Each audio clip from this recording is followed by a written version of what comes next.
ابن سینا کہتے ہیں کہ جس کی ایک ہی بیوی ہو وہ جوانی میں بوڑھا ہو جاتا ہے، اسے ہڈیوں، کمر، گردن اور جوڑوں کے درد کی شکایت پیدا ہو جاتی ہے، اس کی مایوسی بڑھ جاتی ہے، محنت کم ہو جاتی ہے، ہنسی اڑ جاتی ہے اور وہ شکوے اور شکایات کا گڑھ بن جاتا ہے۔ قاضی ابو مسعود کہتے ہیں کہ جس کی ایک بیوی ہو اس کے لیے لوگوں کے مابین فیصلے کرنا جائز نہیں، یعنی اس کا قاضی بننا درست نہیں کہ ہر وقت غصے کی حالت میں ہوگا اور غصے میں فیصلہ جائز نہیں۔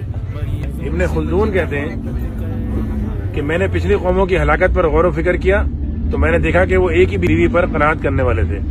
ابن میسار کہتے ہیں کہ اس شخص کی عبادت اچھی نہیں ہو سکتی جس کی ایک بیوی ہو۔ عباسی خلیفہ مامون الرشید سے کہا گیا کہ بصرہ میں کچھ لوگ ایسے ہیں کہ جن کی ایک ہی بیوی ہے، تو مامون الرشید نے کہا کہ وہ مرد نہیں ہیں، مرد تو وہ ہیں کہ جن کی بیویاں ہوں، اور یہ فطرت اور سنت دونوں کے خلاف چل رہے ہیں۔ ابن یونس سے کہا گیا کہ یہود و نصارہ نے تعدد ازواج یعنی ایک سے زائد بیویاں رکھنا کیوں چھوڑ دیا؟ انہوں نے جواب دیا اس لیے کہ اللہ عز و جل نے ذلت اور مسکنت کو ان کا مقدر بنا دیا تھا۔ ابو معروف کرخی سے سوال ہوا کہ آپ کی ان کے بارے میں کیا رائے ہے جو اپنے آپ کو زاہد سمجھتے ہیں لیکن ایک بیوی رکھنے کے قائل ہیں؟ انہوں نے کہا کہ یہ زاہد نہیں بلکہ مجنون ہے، یہ ابو بکر و عمر اور عثمان و علی رضی اللہ تعالیٰ عنہم کے زہد کو نہیں پہنچ سکتے۔ ابن فیاض سے ایسے لوگوں کے بارے میں سوال ہوا کہ جن کی ایک ہی بیوی ہے، تو انہوں نے کہا کہ وہ مرد ہیں بس کھاتے ہیں، تو انہوں نے کہا کہ وہ مردہ ہیں بس کھاتے ہیں، پیتے ہیں اور سانس لیتے ہیں۔ والی کرک ابن اسحاق نے پورے شہر میں مال تقسیم کیا لیکن ایک بیوی والوں کو کچھ نہ دیا۔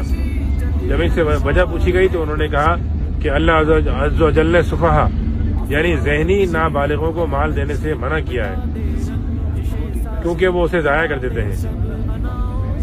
ابن عطاء اللہ نے ایک بیوی رکھنے والوں پر تبصرہ کرتے ہوئے کہا کہ ہم ان کو بڑا کیسے سمجھ لیں کہ جنہوں نے اپنے بڑوں کی سنت کو چھوڑ دیا، یعنی صحابہ کی سنت کو۔ حسری کہتے ہیں کہ جب اللہ نے شادی کا حکم دیا تو اللہ نے 2 سے شروع کیا اور کہا کہ 2 سے کرو، 2 سے کرو، 3 سے کرو اور 4 سے شادیاں کرو، اور ایک کی اجازت ان کو دی جو خوف میں مبتلا ہوں۔ تقی الدین مزنی سمرقند کے فقیہ بنے تو ان کو بتایا گیا کہ یہاں کچھ لوگ ایک بیوی کے قائل ہیں، تو انہوں نے کہا کہ کیا وہ مسلمان ہیں؟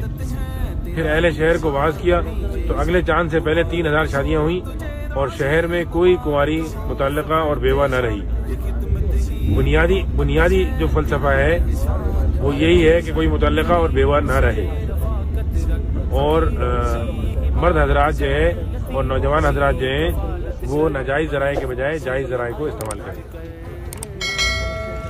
وعلیکم السلام ورحمۃ اللہ وبرکاتہ۔